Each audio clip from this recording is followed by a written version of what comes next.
reconfiguration. Vice President Andy Farmeyer. Thank you, Randy. So, we're gonna do tonight is make the formal recommendation of our subcommittee.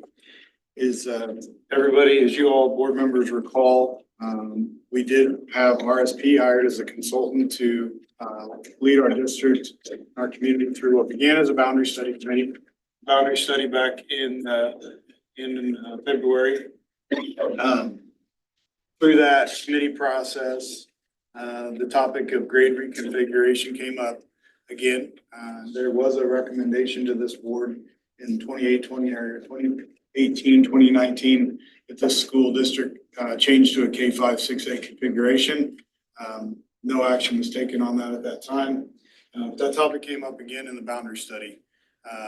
And after that topic was brought up, the board decided to extend the services that RSP was going to provide instead of focusing solely on redrawing boundaries, to expand the services of their consulting to discuss with that committee the topic of grade reconfiguration.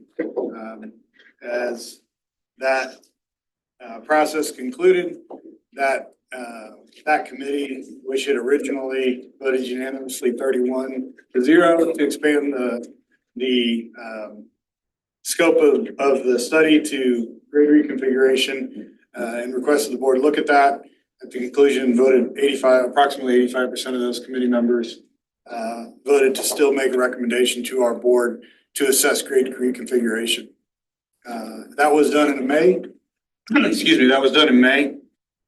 At that time, the board appointed 3 board members to serve on a subcommittee. The function of that subcommittee was to dive deep into all the details associated with bringing to the board a recommendation as to what we believe, that committee believes the district should choose change-wise to accomplish grade reconfiguration.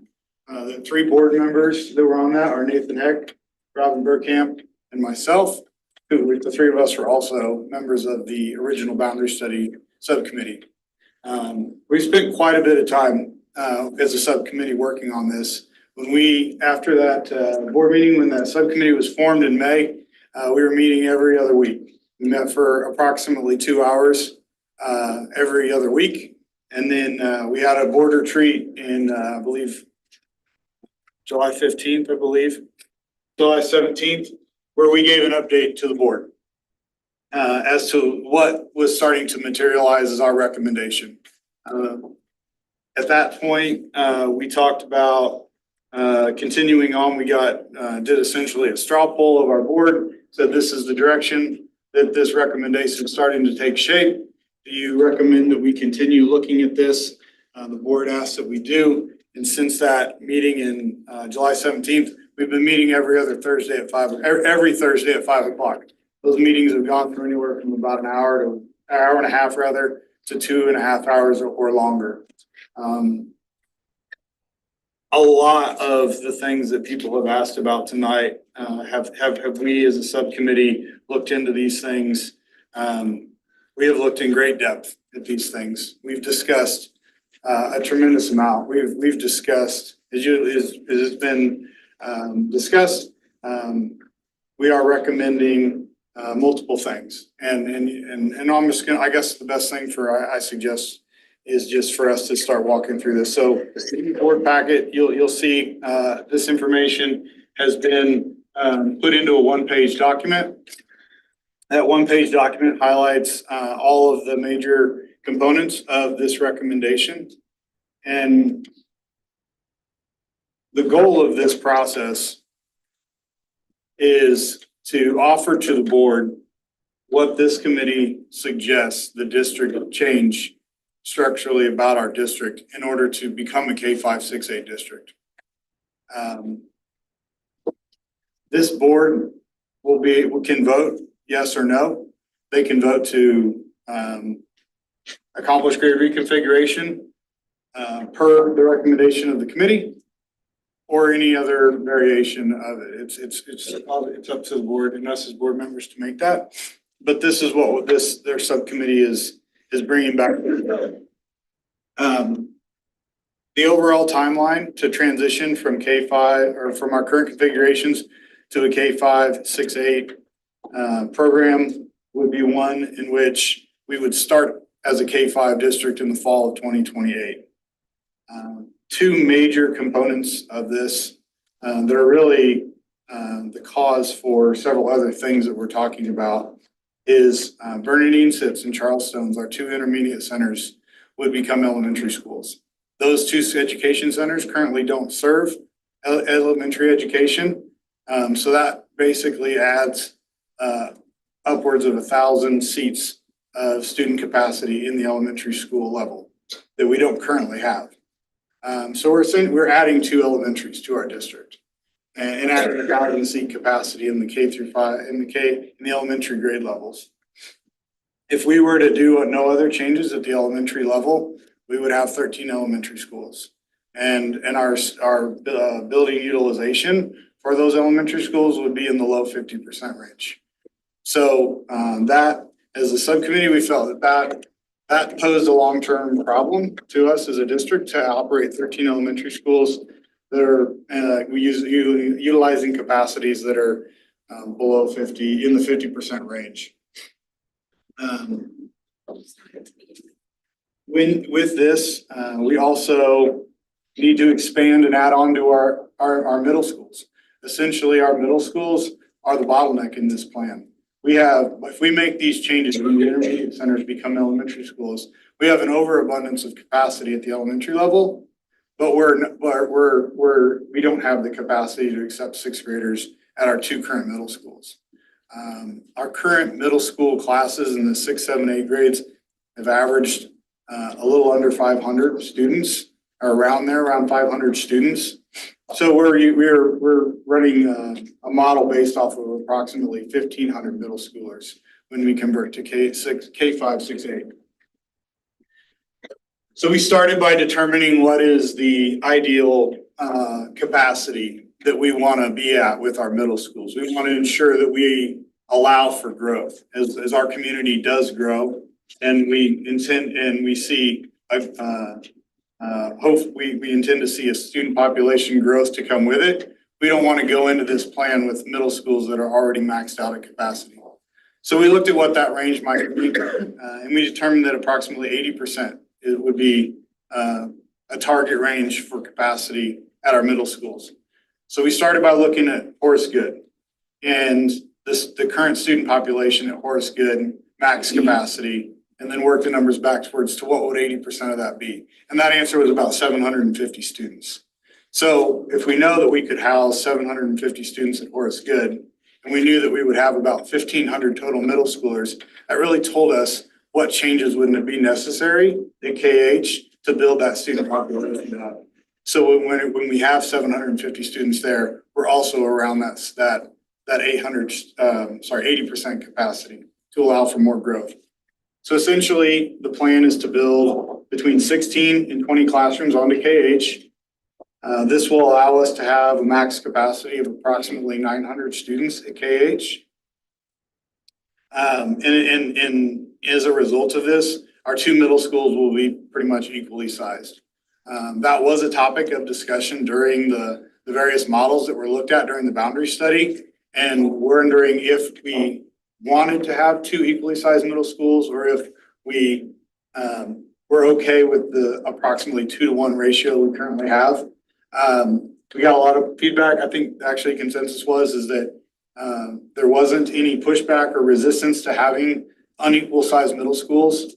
But I'll say as we went through this process and keeping building utilization and student capacity in mind, it just inadvertently worked out that we would arrive at two middle schools of equal size. It wasn't the intent, it was the result of that assessment. But as we mentioned before, converting Bernadine Sitz and Charles Stones into elementary schools adds 1,000 student capacity at the elementary school level above what we already have. So the discussion the committee felt that was too many elementary schools and underutilization. We need to look at changes. If you were at the board retreat, the last board retreat, when we presented a rough draft of this plan, we talked about closing 4 elementary schools. Plymel, Jenny Barker, Gertrude Walker, and Georgia Matthews. Since then, our committee has continued to meet, and one of the focuses of our discussion in our subcommittee meeting that followed our board retreat was, do we have a preference as to how many tracks we want to have in our elementary schools? Bernardine and Charles Stones, I believe, hold 33. They have 33 classrooms. They have the capacity to be a 5-track elementary school if you were completely full. We didn't feel that that was something we wanted for our district. We wanted to limit that to a 4-track. And so that's discussed on that same flyer. But in doing that, by not putting those 5th tracks into Bernardine Sitz and Charles Stone, the committee decided that in order to maintain capacity at the elementary for future growth in the community, we need to have those 2 tracks. We need to retain 2 additional tracks. And that was the decision to keep Georgia Matthews as an elementary school and not close it. The behavior program that's currently there are 14 classrooms in Georgia Matthews. To be a K-5 school and allow room for science and for art, you would need all 14 of those classrooms. The behavior program occupies 1 classroom at Georgia Matthews currently. So in this recommendation, Georgia Matthews would be an elementary school if it was a full true track school, but that would no longer be the home of the behavior program. We haven't essentially nailed this down yet, but it's very likely that Bernardine Sitz or Charles Stones would be the new home for the behavior program. With those 2 buildings being K4, there's approximately 7 extra classrooms that are not dedicated to K-5 students or the art and science. Curriculum, Josh, I believe that's the case. But so there's room in those 2 buildings, and that's where we really create the opportunity to not only continue the behavior program, but grow the behavior program. If it was relocated to, say, Bernardine Sitz or Charles Stones. But the core of this recommendation is, the current recommendation is to close Gertrude Walker with the intent of repurposing it for other district uses, and to close Jenny Barker and Plymel with the intent to sell those 2 properties. And as you see here in the bulletin, Georgia Matthews will remain open as an elementary school. Why do we need to keep Georgia Matthews open if we have 4-track schools opening up? It doesn't make sense. It was too expensive to open before. If we keep, it's about maintaining the capacity for growth. If we keep Georgia Matthews open, we would have the potential to have 32 tracks amongst all of our elementary schools. And currently, with an average class size of 500 students and the reduced class size that I'll get to in a second here, we would need about 24 tracks. So essentially, we'd have capacity within our building. We would be a district that could house 32 tracks across all our elementary schools, and projected use of only 24 of those. So that gives us capacity for growth in the future. One of the things we've talked about as a committee is also, as we draw boundary lines associated with these elementary schools, that we specifically look at Bernardine Sitz, Charles Stones, and VO in regard to setting their initial student capacities down in the low 70 percentile range. Those are the 3 schools that are closest to our areas of growth. It would allow Bernardine Sitz, Charles Stones, and possibly VO to really continue to come closer to their capacity as we see housing development continue to grow in the north end of town within the bypass loop. And we continue to see housing development out east of 156. Those are likely the boundary areas for those schools. So being intentional as we draw boundary lines, we'd like to see our administration draw boundary lines to where the initial student capacities in those are lower to allow for those. And the purpose of that is to set boundary lines that are not going to change anytime soon. We want to ideally set boundaries that are 10-year boundaries, not 3 to 5 year boundaries. So we want to be intentional when we draw boundaries to create ones that allow for as that housing development continues and new students enter our district, that there's a school there that can take those students and not become overloaded. Those schools are still so far from many of us, though. That's the thing. Like, we're gonna be traveling far to get to school if you close our rural schools.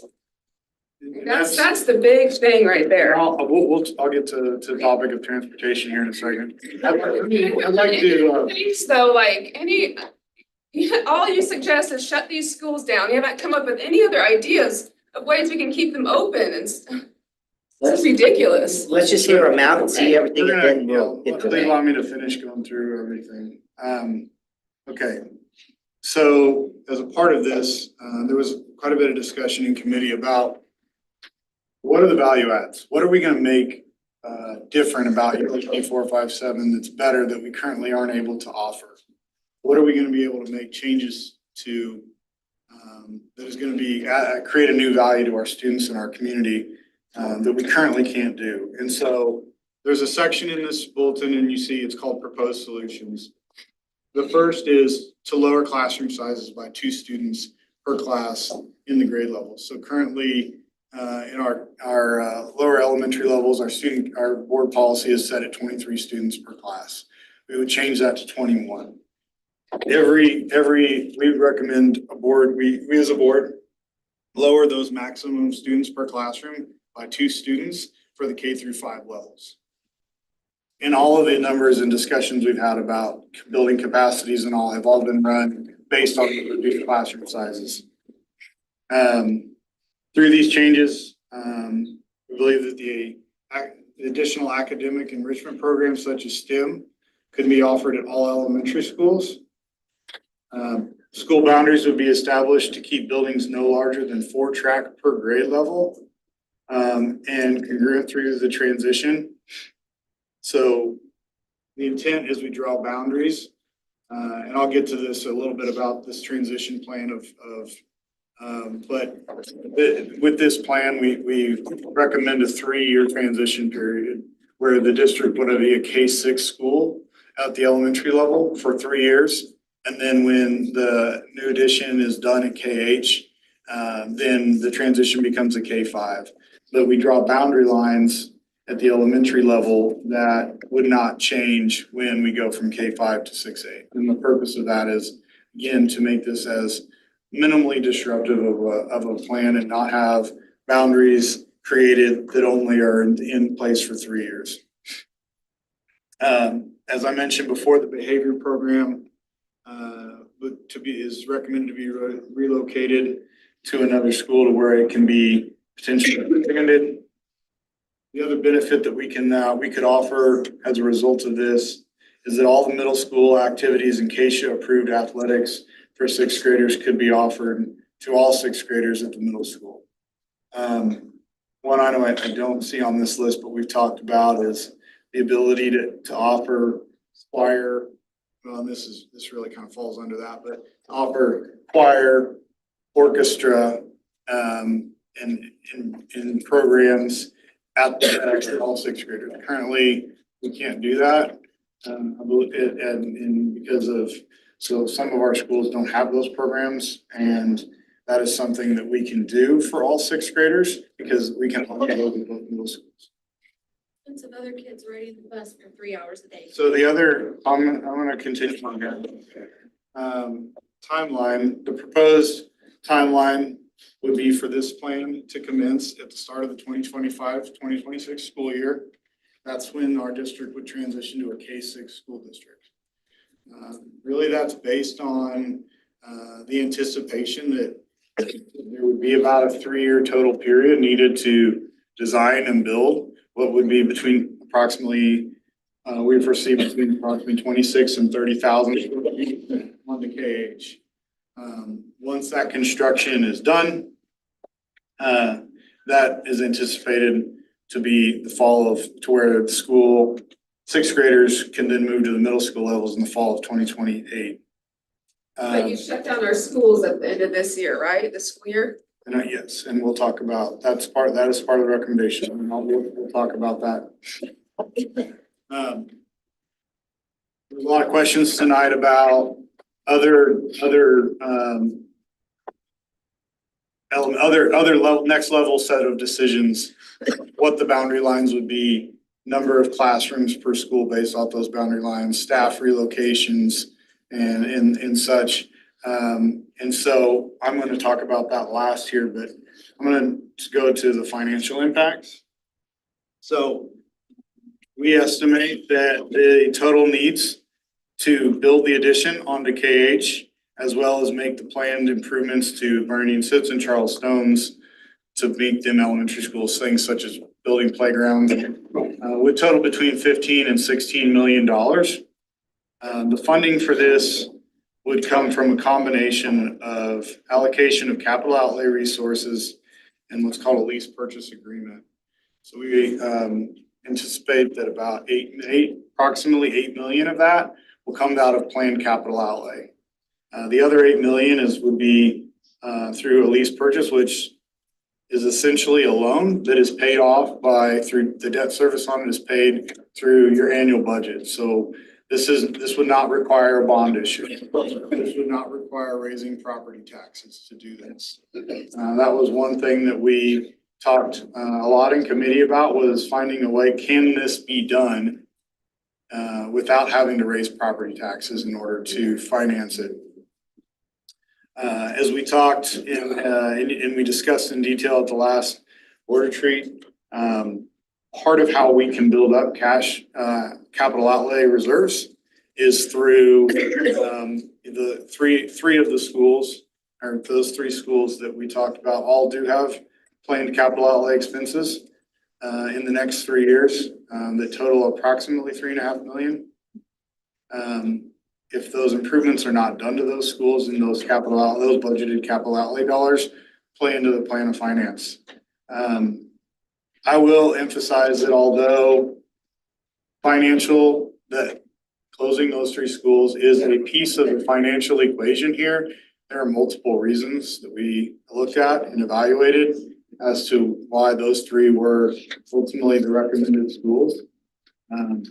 We met in committee and talked about every single school, every single elementary school in this district, and whether or not that was the right one. We arrived at these three, which were the ones that were initially discussed during the RSP boundary, but the reason we came back to those and settled on those was because there's a multitude of reasons that really rose to the top as to why they should be. We talked about every school in the district. I mean, we had discussions. Why should we be closing Buffalo Jones? Should we close Jenny Wilson? Should Florence Wilson be closed? I will tell you that we spent time at two different two different committee meetings, really discussing whether Abe Hubert should be closed. That topic came up. It was discussed at one committee meeting. We readdressed it and discussed it further. We took a really hard look at that. But ultimately, for reasons, it was decided that Abe Hubert was not the appropriate building to be closed, and it was best for our district long term for Abe Hubert to remain. So I hope that people that gives folks assurances to know that this has been looked at in great depth, and that we were not laser focused in on these three schools. That we did genuinely talk about all of them.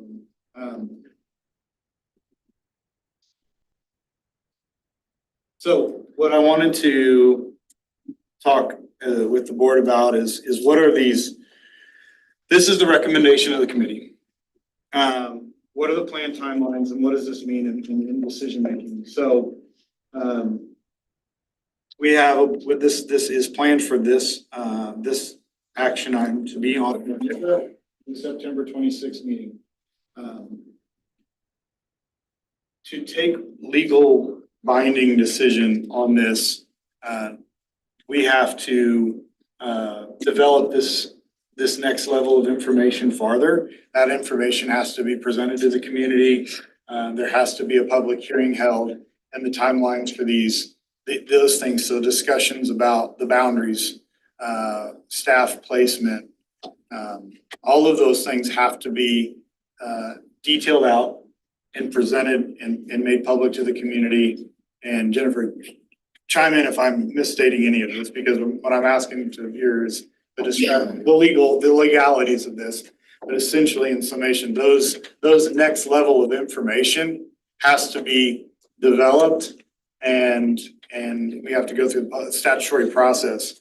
That is anticipated to take until approximately February of 2025. So that, but what our administrative team needs to know from us is essentially, I say this, we're at a fork in the road.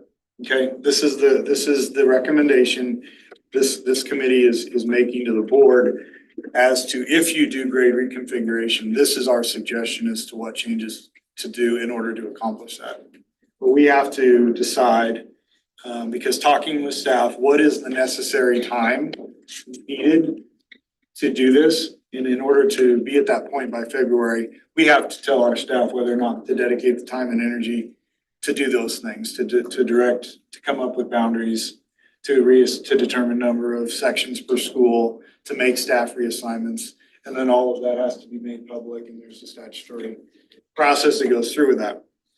So what we need as a board to decide on September 26th is to whether to take the next step, whether to direct our administrative team to dedicate the time and energy to do that next level of work, and then bring that full batch of information to us so that we can then hold the public hearings. And then ultimately, the binding decision would not come until all that's complete, which, talking with our district staff, they anticipate that would be probably sometime in February before the final binding decision would be made. So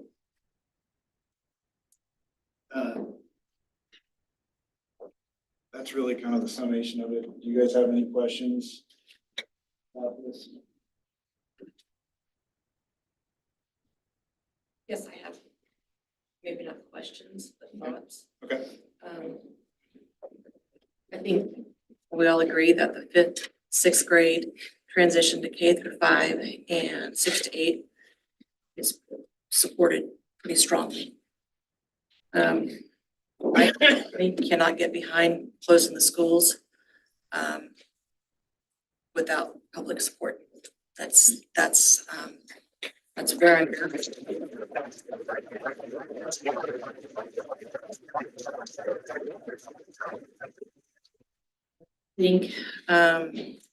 I still think that there could be a committee done. No, the focus is to make those grade reconfigurations and a plan come up to do it, and utilize buildings and finances to make that happen, and to still do it responsibly. I think I know RSP still owes us a boundary study once we decide on what will happen. But I think we need to, my personal opinion is we need to focus on how we can make that K-5, 6, 8 transition, balance the middle schools.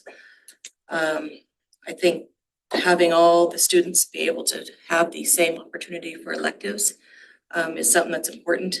I know my kids, 5th and 6th, were at Plymouth, and they didn't have some of the same options.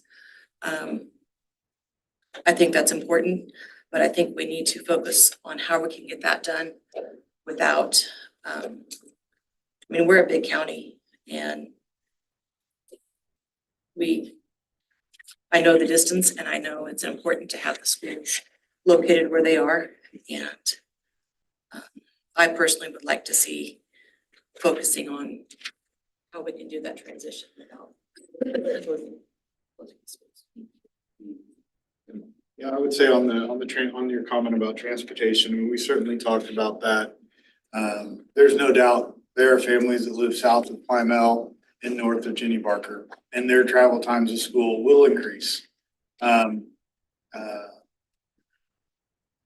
know that there's a large portion of the students that go to Plymouth that their travel time to school, whether they whether they're placed in, whether it's Charles Stone's, VO, Alta Brown, Burning Sits, any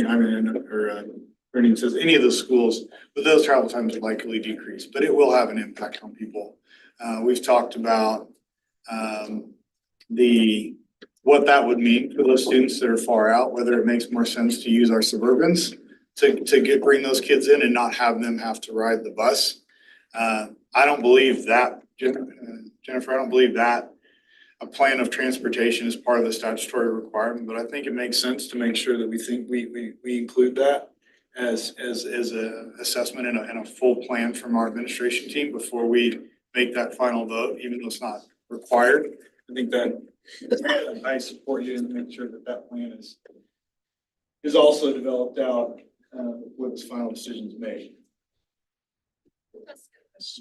Is there not any sort of a conflict to have, if you do make Charles Stone's into a big school, to have Leo and Charles Stone so close to each other? Can we let all the board talk first and then you guys can ask questions? Does that make sense? Go ahead, Ron. Okay, first, I would like to say that, the job that we were tasked with, it was very difficult and it was very hard. And sometimes it has been very difficult to be in this position because some people in the public have not been very nice to us. And if I get emotional, I'm sorry. I'm just as passionate about this as you guys are. So understand, not one of us got on this committee and said, we need to shut these schools down. We didn't have any bad intentions. We were tasked with a difficult job and we did the very best that we could. And the three of us on the committee, after hours and hours, we still don't all agree. I'm not 100% in love with this plan. There are things about it I think are fantastic. And yes, the 6 through 8 is wonderful. My concerns are very much similar to what your concerns are. Where are we gonna put, and I feel bad for Bernadine Sitz and Charles Stones because I feel like they've been left out of the conversation quite a bit. But all of those 5th and 6th grade teachers are going to be moved somewhere else unless they stay at that elementary school. So I feel bad for them. So whatever, we have 6 schools with principals, teachers, and students that are going to be jumbled around. And for me, when I found out from council we needed a written plan, I was like, great, because that will make me feel so much better when I vote to know that we have a plan and this is what we're going to do. Because I couldn't feel okay impacting 6,000 or 8,000 people by the time we count students and teachers and parents without having a plan. And I'm kind of a by the seat of my pants gal. You want to do something tomorrow? Okay, let's get it done. But I couldn't feel comfortable voting for 6 to make that kind of impact without a plan. So I feel much better that we're gonna have to slow this down and actually have the written plan. And I don't know how we easily get the information out to you guys. It breaks my heart that you feel like we don't get the information to you. But the 7 of us have real jobs and we have real lives. We don't just do this and we get paid $0. We're doing this because we care. So to feel attacked when we're doing something to try to help, and I'm sorry,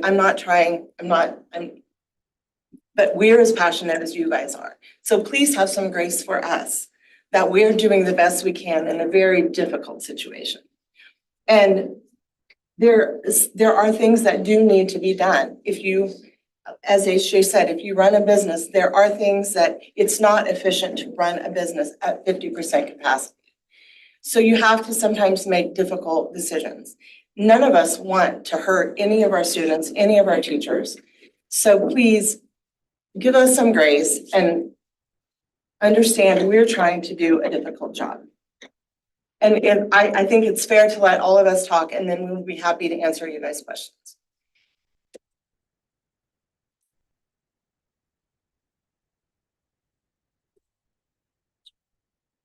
I was gonna speak at the end after everybody talked. Go ahead.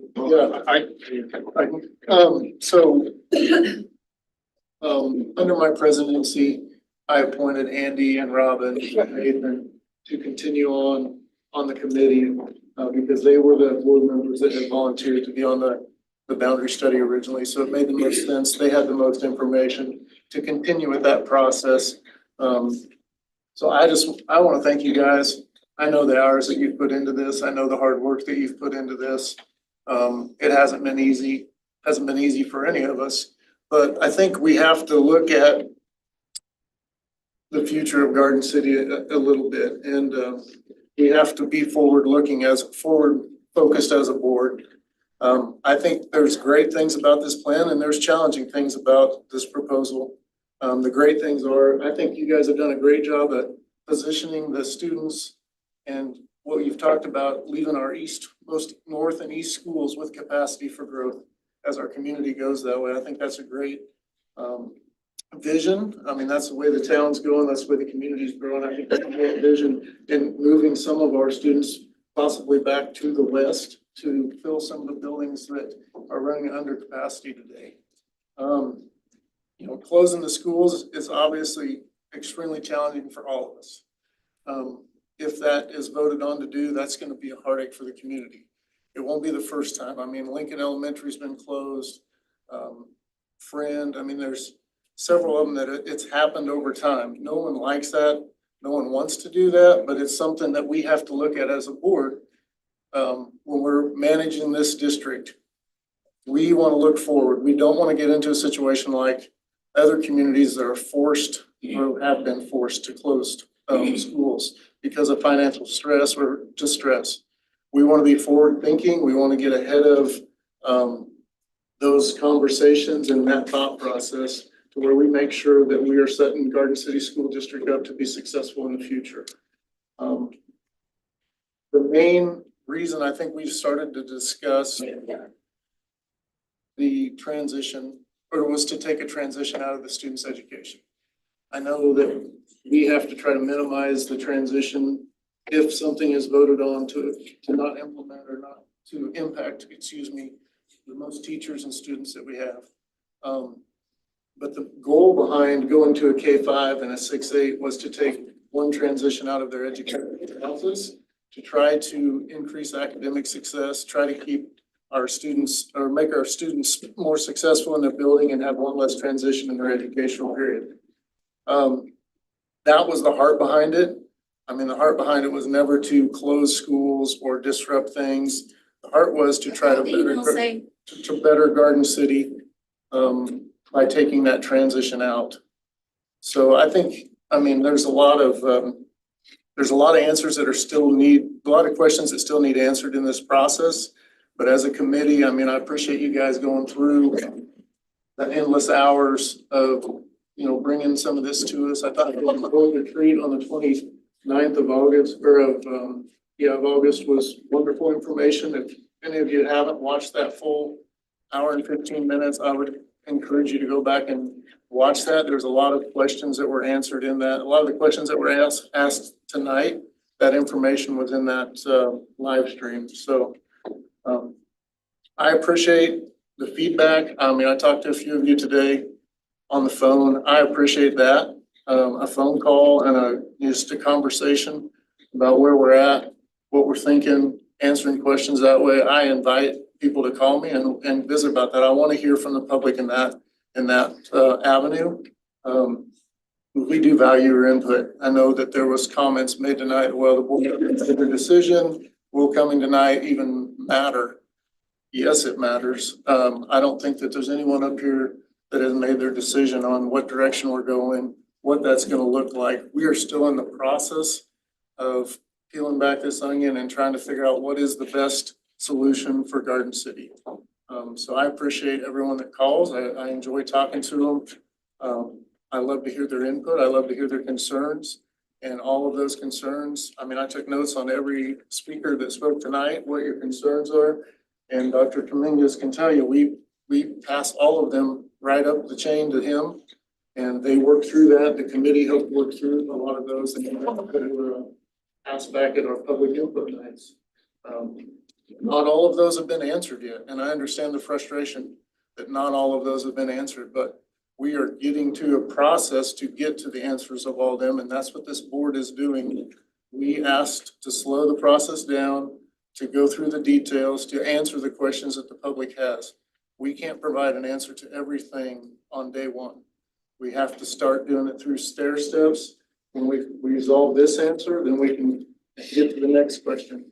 It all builds on itself, and to just say that we can blanketly answer every question isn't, I mean, we're not doing our due diligence. We have to work through it and come to those conclusions to make sure we can answer the questions that the public has correctly. So anyway, we appreciate public input. I thought it was great. I love to hear the concerns. Each person that spoke brings up something that, you know, we need to work through, or maybe something that we hadn't thought about. So I think that's great. And I do appreciate you guys' committee. I know that personally, several of you have been beat up, which I think is a little unfair. Just because I think you guys were doing what we asked you to do. What the rest of the board asked you to do is work on the committee and bring something to us. So I appreciate that. Well, I know I've talked a lot tonight talking about this scope, but I'd like an opportunity to just share some of my thoughts and my personal opinions about this.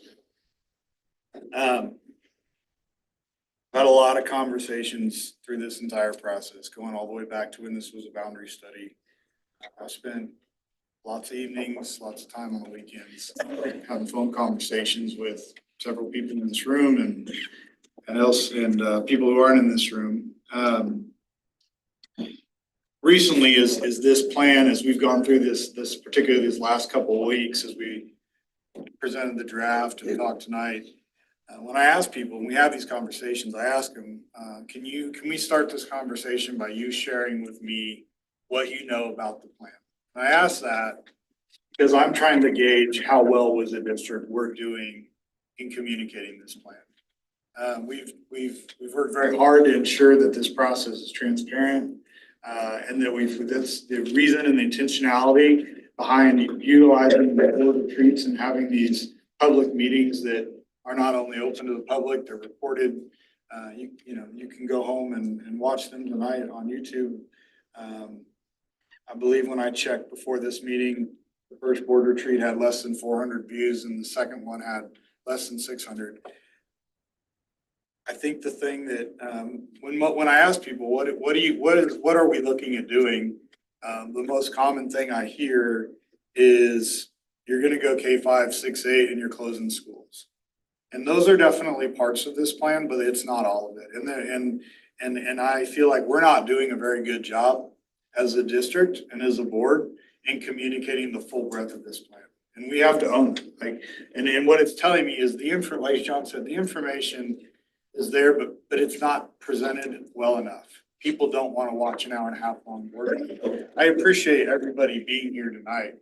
I hope that this night kind of gives you that a lot greater depth of knowledge and understanding and the why behind what caused this decision and this.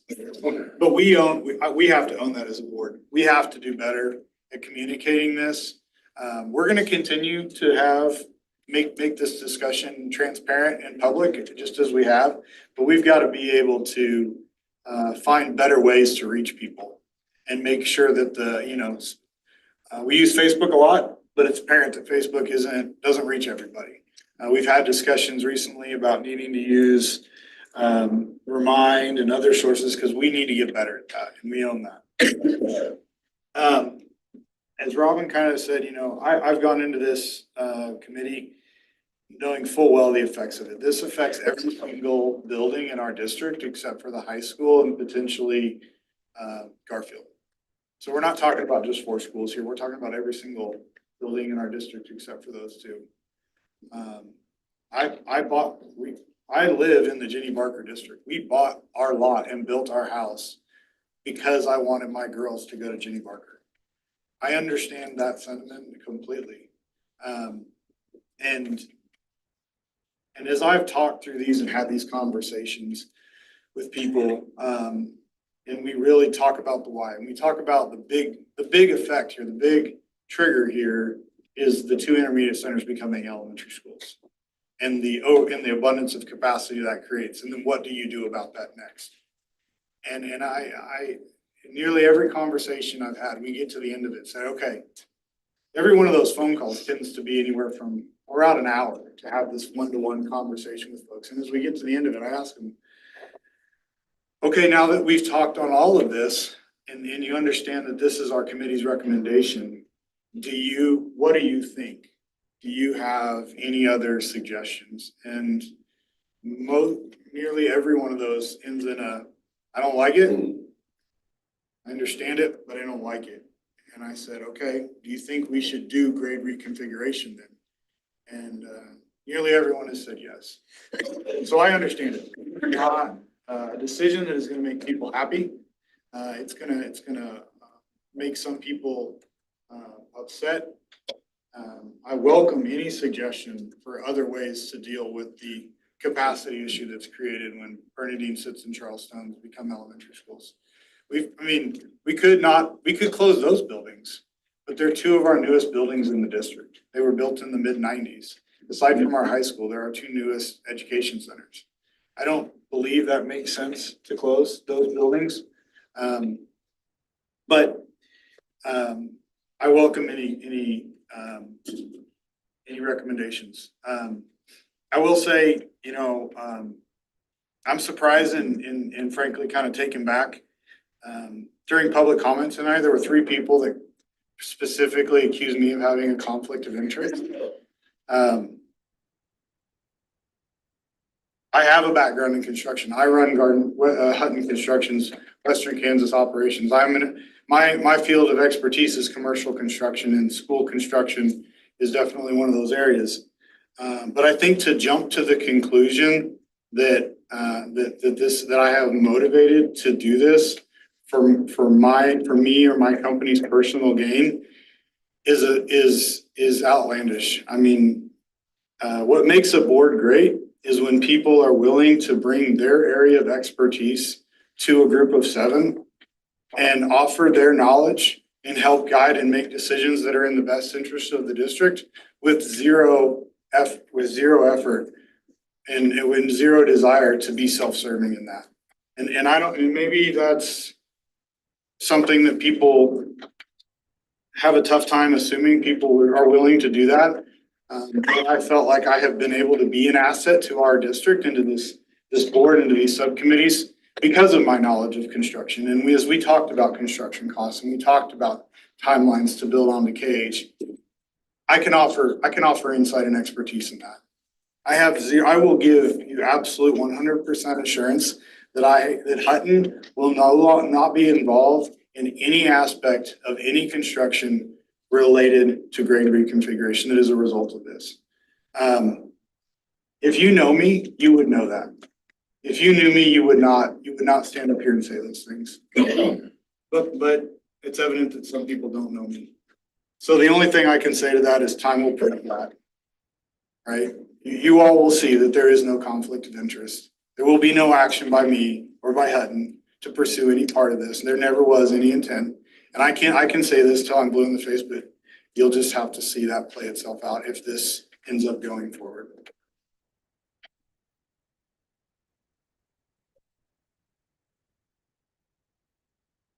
Yeah, first of all, I want to thank Andy, Robin, and Nathan for the administration and the folks that served on this committee and the time they spent. This has been a lot of be thrown at us here that have been on this board since January. But there are a couple of things I want to make sure I say, and it may seem like I ramble here because I may ramble a little bit. A couple of things. Jackie said this, and I definitely agree with. I'd like to have the support of the community in what we're doing. I don't want this community torn apart by this. I have a great concern about closing the only 2 country schools we have on USD 457 and busing all of our students into the community. I know that those 2 schools do a great job in the education of the students. I know they're great places for them, for the students to be. Some of the information as far as what we have communicated out to the public and amongst ourselves even, it is lacking in the plan that we're going to have to put in writing of some kind. Definitely we'll make sure that gets out to folks. It's been communicated here. I'm not sure the best method to do that. Facebook definitely is not the one and only, but we got to figure that one out however we do this. Transportation, I grew up in a rural community. I grew up in a small community. I rode a bus and, yeah, you want to minimize that time, especially when you're talking K through 5, K through 6, whatever it is. They don't need to be on the bus any longer than they need to be.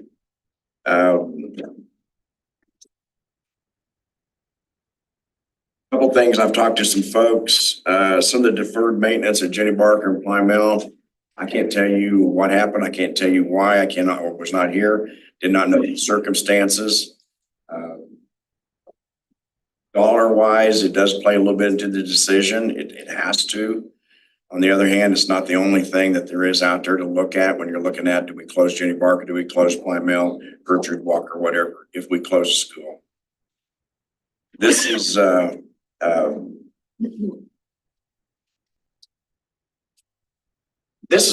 you know, there was a statement made up here about, do we care? Yeah, we care. My wife and I've had 7 children, graduate from Garden City Community or Garden City High School. We have grandchildren that go to school here, so we care very much about this. And even if I didn't have children or grandchildren here, I care about the future of this community, the future of this state, and the future of this country. So that is not, that's not part of the equation here at all. I do care. And I think everyone on this board cares, not only about what they're doing up here, but about the future of the community. So once again, I do have some concerns about closing the only 2 country schools we have and busing everybody into, all the students into Garden City. And I do have a concern, are we doing too much all at once here? This is a huge list here, whatever we do. And I'm not minimizing the work the folks have done because they've done a lot of work, spent a lot of time on this, but I'm just not sure I'm there.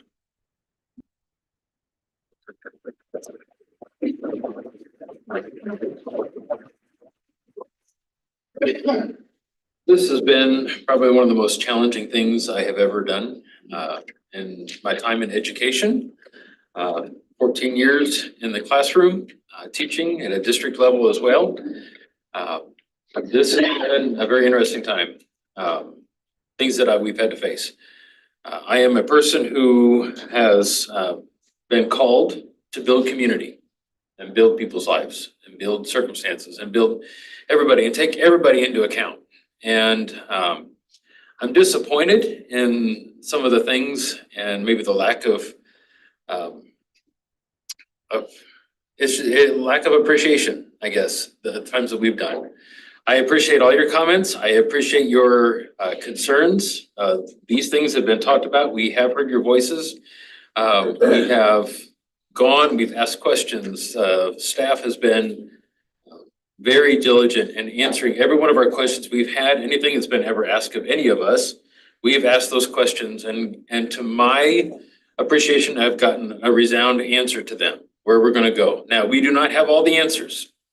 And some of that hinges on decisions that we have to make to go forward, because every decision breeds another decision that has to happen and another result.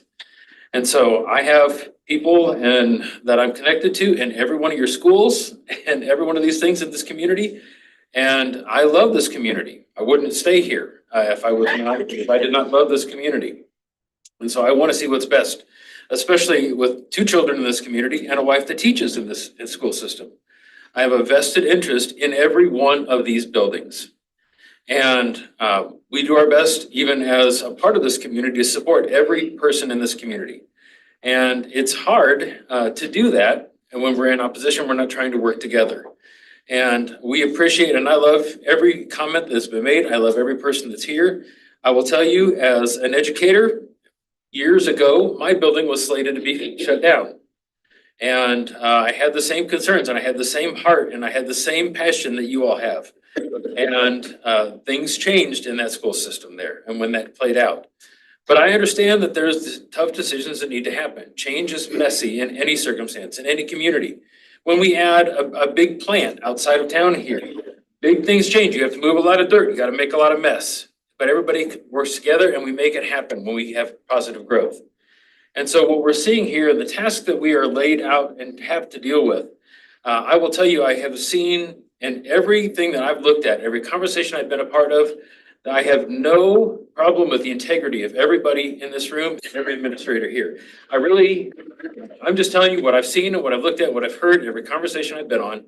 I have the utmost respect for every member of this administration, as well as every one of these board members up here. And it is hard to just to deal with that and to reflect on that as someone who loves every aspect of this community and every person that's sitting in here. And so I want to at some point, a decision has to be made to go forward. And this is my heart. We have to do what's best for this entire community. And I appreciate every one of you, and I respect everybody, and I respect every aspect of this. One of the aspects when I got on here, someone said to me, do you know that Garden City School System serves an area the size of the state of Rhode Island? And I was like, what are you talking about? And I went and did my own research, and I found out that actually by square mileage, our school system serves an area the size of the state of Rhode Island. And that comes with immense challenges, immense complications, and things that not every one of us are gonna like. And so we have to remember all of these things come into, and that's when I make a decision.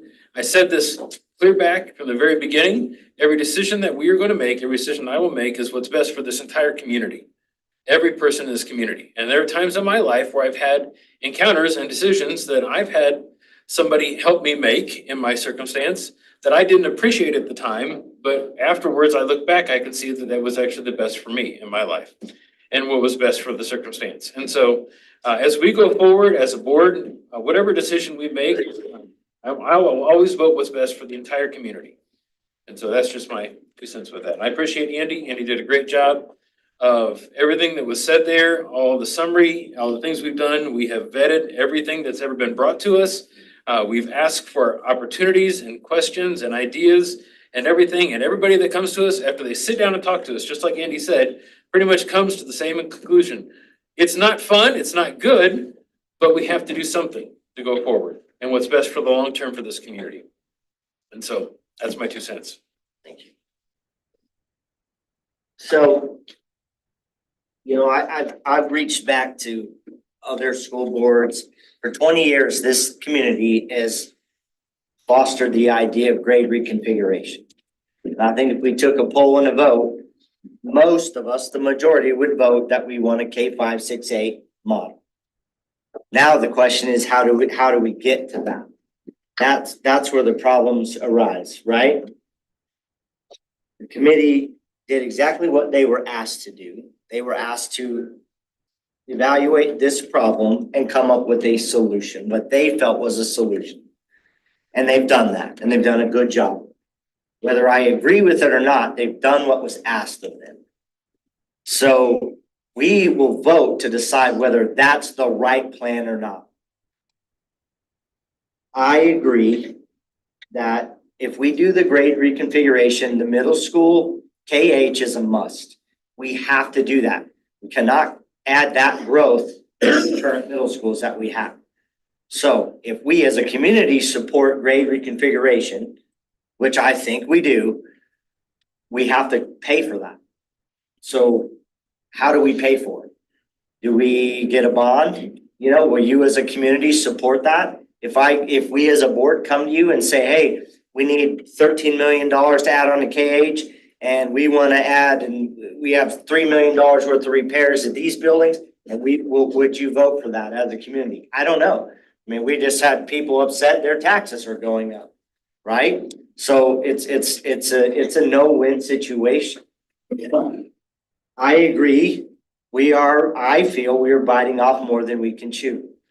I do not support closing the farm schools. I've voiced that from the day we started this. It's no secret. I think there is a better option out there. Do I have that option? I don't. But do I think there is one? Yes. I have some suggestions and ideas, and we'll voice those, but Gertrude, so let me just step back. So we took the tour of these schools that we're discussing that shutting down. And I was really hoping, my kids are out of school now. I don't, my son and daughter went to Plymell and my daughter went to Jenny Barker.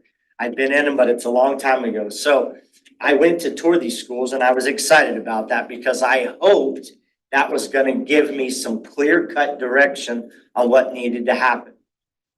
Well, I walk in these places and I have this picture in my mind of, well, Jenny Barker, it's falling down, the roof's caving in, Plymell leaks water. It was pouring rain when we went there. Yeah, they need a new roof. But nothing I viewed was catastrophic, or I thought these buildings were, oh my God, we need to condemn them immediately. Yes, they need some love and they need some repair, but so does my house needs a new roof, and whose doesn't with the way we go, all right? So that didn't help me out except with Gertrude Walker. I challenge any of you to go into Gertrude Walker, call administration, get a tour of that building. And I bet you most of you will agree that we need to do something with Gertrude Walker. It is not conducive to learning. It's an old model in the 70s. There, I was floored. I've never been in that building. There's not a classroom in there. It's just big open area with classrooms in the open divided by bookshelves and lockers. Well, I'm not an educator, but I've been around them long enough to know that that's not a conducive learning environment. So what I do know is we need a new ESC. We have outgrown this building. They've had to kick tech out. They've had to kick people out because there's no more room here. So we have them spread out all over the district, working in whatever closet or office we can find for them to work out. So maybe an option is, do we turn Gertrude Walker, do we remodel it, turn it into a new ESC? It's a huge building that has a lot of empty property next to it that we could always expand and add on if we needed. Here again, that comes with the cost, right? There's a price tag associated with that. It's not workable and livable right now for our administration to move there. So do you take the money that do we sell this building? You know, it is prime real estate. Can we get a fair penny for it? Is that the smart thing to do? You know, and then we take that money and redo Gertrude Walker. I'm a firm believer in that we need more early childhood. We've talked about it. I have friends of mine that have approached me. They can't get their kids into early childhood because it's full. You know, there's a lot of discussion at the state level right now. Are they gonna go all day kindergarten or is that right? All day kindergarten or pre-K? Pre-K, I'm sorry. Yeah, we went all day pre-K. Well, if that happens, we can't support what we have right now for early childhood. So we need another building for that. And that's where I'm at. That's one of my fear of closing these schools down is 5 years from now, we come to you as a community and say, hey, can you go ahead and sign this piece of paper and vote yes and give me $50 million so we can build on 2 more schools or whatever the case may be. I don't want that to happen. And I think I'm a little scared of that. This community is growing. It has grown. But explain to me, the numbers don't lie though. Our enrollment has been down every year for the past 10 years. Those numbers don't lie. That's the amount of kids we have in our schools. So that's a struggle. You can argue whose numbers are right, or RSP's numbers right, or the city's numbers, or whoever. I don't know that. I'm not the guy to decide the numbers, but I can look at that board right behind you and challenge you to look at every year enrollment is down. It is down. It is down. It is down. So this isn't something that we just decided, heck, let's do it. So it's got some challenges. I do agree there were some comments made about, is this the right time to do it because of a new superintendent search? I don't know. I don't know that. I personally, as a leader and someone in me, yeah, I would adore the challenge. If I was applying for this position, I'd say, bring it on. Let's got it. Will that deter an applicant? It may or may not. If it does, is that the person we wanted here anyway that runs from a challenge? I don't know that.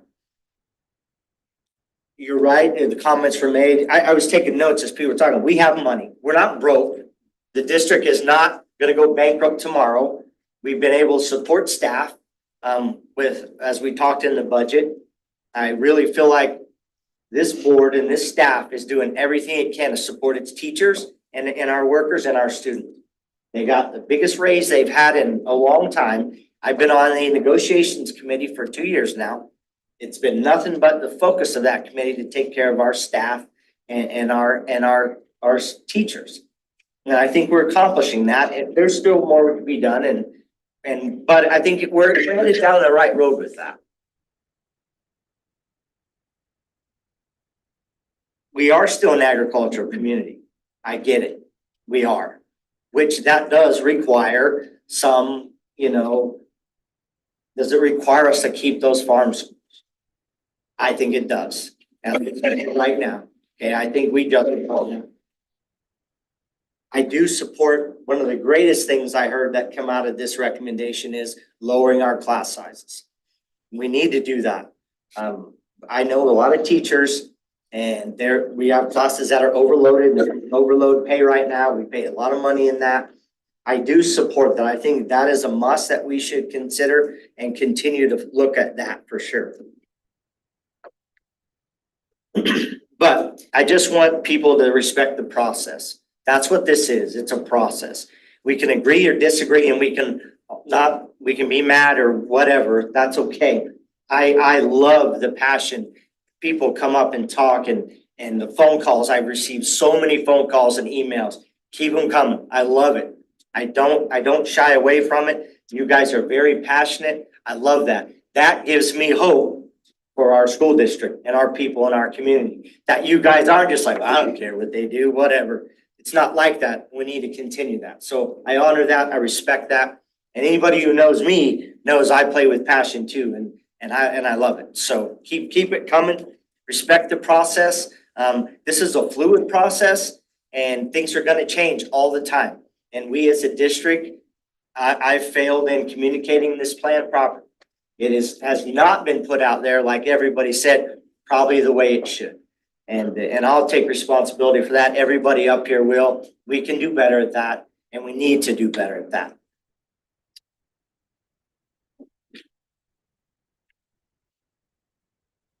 Somebody made a comment. I did ask. I was the one that asked for other solutions in the July 17th meeting. I did ask for that. I was hoping to get alternatives from the committee, option A, B, C, that kind of thing, and one that did go with closing those schools. But I also respect the job that they've done because they did what they were asked. They chose to do that, and then that's the recommendation they came up. And I respect it. They're very smart. I have nothing but faith in Andy and what he does, and Robin and Nathan, and I know the hours that they spent on that, and I think it's only fair to respect that and honor that. That's all I have. Thank you.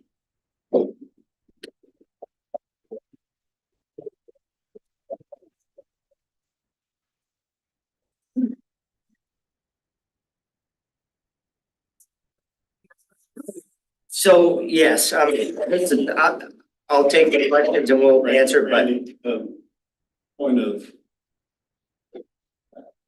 public meeting, but excuse me, it's a meeting in public, but it's not a public meeting. We're not supposed to engage the public. If you have questions. Offer them a solution so that, because I don't want people to leave here frustrated. So if they have questions or comments, can we offer them a way to do it? They can bring it to Jennifer Ramos, which is here, board clerk, please, and or email an administrator, please. But it's a meeting in public. It's not a public meeting. So a point of order. Just where you go. so if you have any questions, just call me.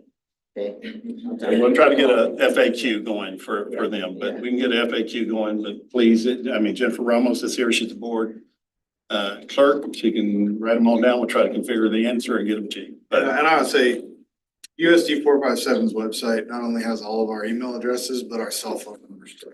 And I have told this to multiple people, faculty members. Anybody's welcome to call. I would welcome phone calls with anybody. Oh, yeah. So you have, there's a lot of opportunities to have direct lines of contact with any of us as board members, and please use them.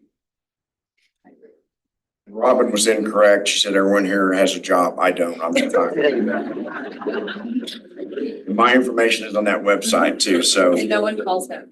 So, nobody calls me. I had 2 calls today. That's been it. I've had plenty of emails. hopefully that helps. Okay, we'll move on to item I. Open board discussions. I don't know what else we're gonna talk about, but Mark, you're up.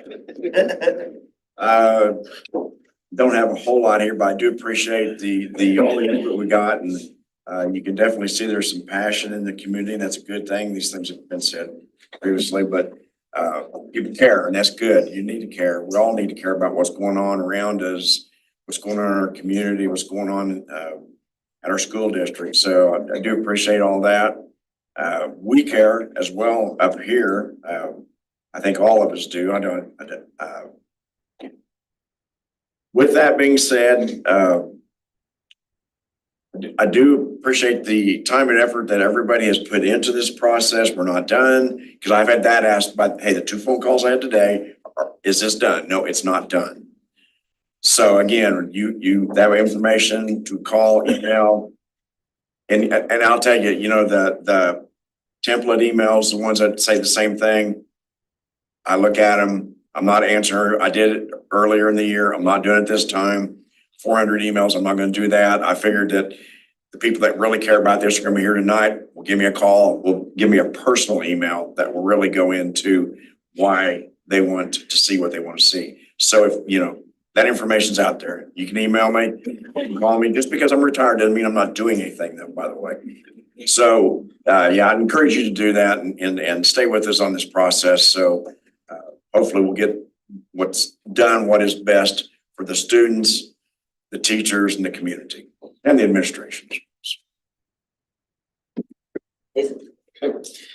Had a great, it's been a great couple of weeks, getting to stand at the front doors. I stand at the front doors of KH and greet the kids when they come in.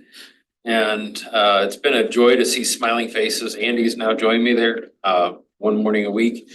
And just to be a blessing to see those kids and the smiling faces, and just to appreciate what's going on, the positives in our community, in our schools. And so we do get very passionate about things that are bad, but we have to remember the things that are good as well, and things that are going forward with that. So I appreciate all the staff. I know a lot of things were going on. I know there's a lot of things, moving parts behind the scenes that people are coming together with. I just appreciate everything that's going on, and I am excited about the future of USD 457.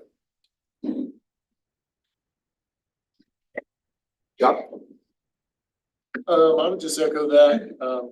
It's nice that school's in full swing. There's a lot of activities going on, and it's good to see our students getting able to compete and grow themselves academically. A lot of that's been great to see. I would like to, just say a couple things. In Dr. Dominguez's defense, yes, he did not choose to renew his contract here with USD 457, but Dr. Dominguez has come to work every day. He's done everything this board has asked. When we ask him to provide us information or respond to an email, or some of you email us, we send those to him. He responds. So I do want to say that Dr. Dominguez is here and he's doing his job. Is he perfect? None of us are perfect. He's doing his very best in the decision that he made to not renew his contract here. And we appreciate what he does. He communicates well with us board members. When we ask anything, we're asking anything of his administrative team, they respond promptly to us. So I do appreciate him, and I know it's a hard situation. He's in a tough situation as a superintendent that's on his way out as we have these discussions, but not one time has he told us that he wouldn't do that, or he wouldn't come to work every day, or he wouldn't put in the extra hours. So just want the community to know that about Dr. Dominguez. I want to say thank you again to the committee. I agree with Randy 100% that they've done what we asked them to do. We tasked them with continuing the conversation after the subcommittee. We formed another subcommittee, and our administrative team and these three have put in endless hours. Have we come to this conclusion, or have we come to the spot where we know what we're doing yet? No. And I think, if you're patient with us and you allow us to work through the details, you allow us to continue to, peel back the onion and continue to figure out what is best for the students of Garden City and what is best for the community. I think if you're patient, this board will get there. We just need you to be patient with us. We are not, we're not there yet. We still have a lot of work to do. We're gonna ask a lot of Dr. Dominguez, we're gonna ask a lot of his team still to get to where we need to be, but I do want to say thank you guys again. I know the endless hours you put in. I appreciate that greatly.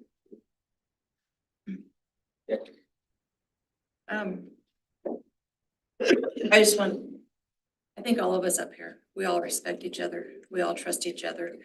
And we all know that we all want to do what's best for the community and for the district.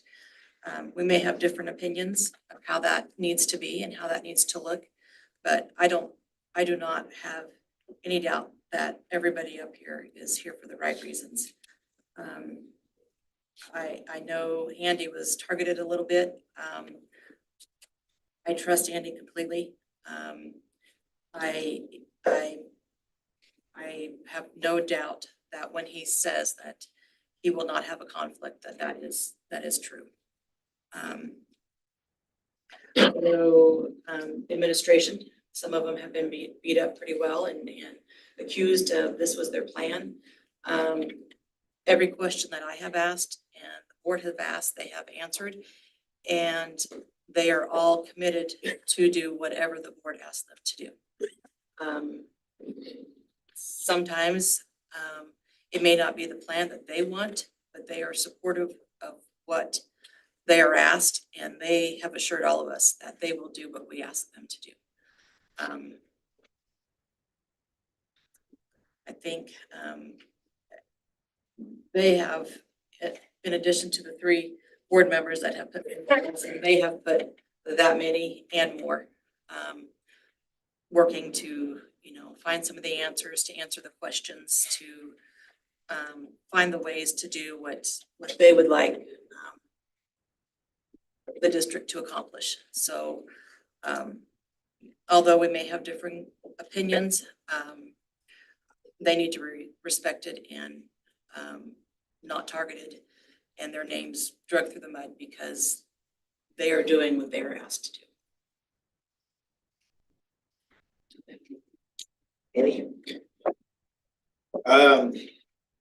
I too echo the sentiments that John had about Dr. Dominguez.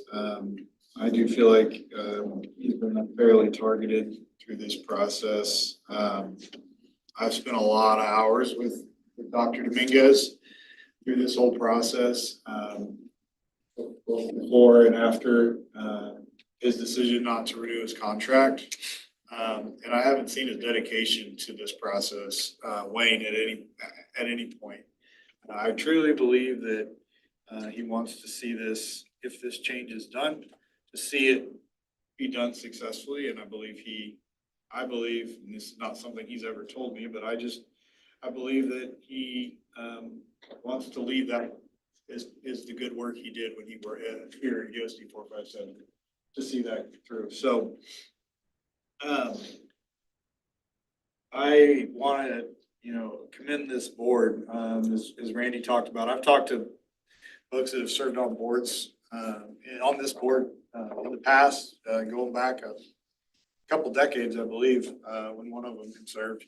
And they said the same thing, that this community's been asking for grade reconfiguration since those intermediate centers were built in the 90s. And just the willingness to take this topic up and talk about it and iron out all the details that would really go along with it is not easy work. I think every single one of us knew we were taking up a very difficult topic, one that was not going to be universally liked. But the willingness to do it and put the hours into it and have this kind of discussion and knowing that is It's not a big, it's not an easy thing to do, and I just commend all of our board for being willing to talk about this. I appreciate everybody who's come to this meeting tonight. I hope you continue to engage with us. As we talked about, this is a fork in the road. We're, on the 26th, we're gonna make a decision, or we're gonna be asked as a board to make a decision as to whether we can continue this path towards assessing all the other things that are required to make a formal decision on grade reconfiguration, if any building closures that might come from it, or we can stop the process. That's the decision I think we are gonna be asking ourselves on the 26th. And then ultimately, there's a lot more that'll go on between now and probably February to get to that point of final decision. But I just want to thank our staff, Jessica Nother and Drew Tone, Josh Kyman, they've been in every single one of these committee meetings. They put in, and Dr. Dominguez, they put in just as many hours as those three committee members. And so I commend you guys for that too, so thank you. Yeah, I agree. I mean, everybody's worked hard. A lot of people work hard. They'll keep working hard until we come to a solution or whatever decisions are made. I was happy to go to a football game. I'm glad football season started again. That was fun. I wish the outcome was different, but I did have a good time. It felt like football. So I was glad to see that and good turnout. Back to school is going well, I think. It seems like everybody's getting in the groove and starting off the year right. So we need to just keep that up and go from there. As I think Nathan or Mark said, 3 of us have been on this board since January 1st. And I don't know if you guys have ever been on a board before, but it takes a good 6 or 8 months to get your feet wet and figure out what's going on. And we didn't have that chance, so we jumped in and we got hit with this right away. And so that's been a lot. And maybe we didn't do it in the best manner because we're still learning. I figured out very quickly that a school is like a little town. It's not something simple. And I've been on many, many boards. This is more complicated than anything I've ever been on in my entire life. And add on top of that, we have an amazing attorney on staff, thank goodness, because there are so many laws and rules and regulations that we have to follow that I wasn't aware of as a parent or as a community member, a taxpayer, but now I know that there are sometimes things we have protocol we have to follow. We may not be able to tell you something. We may not be able to answer your question, not because we don't want to, but because we're legally bound not to. So, bear with us as we're learning that. I mean, poor Jennifer, sometimes I speak out. Am I allowed to talk about this, So bear with that, and I appreciate Jennifer and the staff. Last week we had a meeting here. It started at 5 o'clock. They're scheduled for 1.5 hours, and I think we left here at 8:45. And staff was here, and I believe that it was that the day you started at 7 a.m. So they had a long day that day. So bear with us. I come from a family of very strong-willed people. I'm used to tough discussions, and I think we learn from tough discussions. If we all agreed, life would be a pretty boring place to live. But I believe they can be done in a civil kind of manner. And so I appreciate people that have spoke today that they spoke from their heart kindly and with concern and thoughtfulness for the people that they were speaking to. I agree with what the guys said. Dr. Dominguez has not stepped back one bit. As a matter of fact, he might have stepped forward. I mean, he's working his butt off to make sure that he gets us the information that we need. We appreciate you guys, and yes, our phone numbers are out there. Please call us. I would rather take a 30-minute phone call than have someone upset or not feeling like they know what's going on. So thank you guys tonight. Dr. Dominguez? Yes, community, thanks for being here. If you do have questions, you can forward to the leadership, or like I say, Jennifer Ramos is the board clerk. She's sitting right here. You can just give her the question. We'll try to get a FAQ going. Thank you, subcommittee. Thank you, board, for your commitment. It is absolutely needed. School system is once and foremost the heart of a community, so that you board members do take the time, energy, and effort that you do, whether you're on the subcommittee or non-subcommittee, definitely is put in high throttle extra time. We're in the big 3 A's, the academics, arts, and athletics time. So we've seen more kids. Leadership's been on every campus more than once. We've been engaging with the students, but getting to see the great things that are happening at the different campuses, which is always exciting. Multiple principals. I'd like to say all of them, but I haven't actually been to their campus when they're in real time, but spoken to all of them. And the vast majority have said this is the smoothest start to their school year that they've ever had. So in real time, you start working on that in November, getting ready for the next year. The that's built up to make it run smoothly is phenomenal, and want to applaud our teachers and our principals and then all auxiliary staff that helps it move, because there's so many touch points, the bus driver, cafeteria, nutrition, grounds, to make this system work. So very excited about the year. We're just gonna keep moving forward. So thank y'all. Thank y'all a lot. Item J, the next board meeting, the next regular meeting of the Board of Education will take place on September 26th at 5 p.m. in the board meeting room of the Educational Support Center here at 105 Fleming Street, Garden City, Kansas. Mr. President, I move that, how long do we need for the person? Executive session. 20 minutes. 20 minutes. 20 minutes, okay. Mr. President, I move that we go into an executive session for the purpose of the consultation with an attorney for the body or agency with which a deemed privilege and which would be deemed privilege in an attorney-client relationship. I'd like to invite Jessica Dollar and Drew Toe, Josh Guyman, Dr. Dominguez, and Jennifer Cunningham. And I would move that we go into position 8:55, returning here at 9:15. Second that. Been moved and seconded for executive session. All in favor, raise your right hand. Opposed, same sign. Motion carries.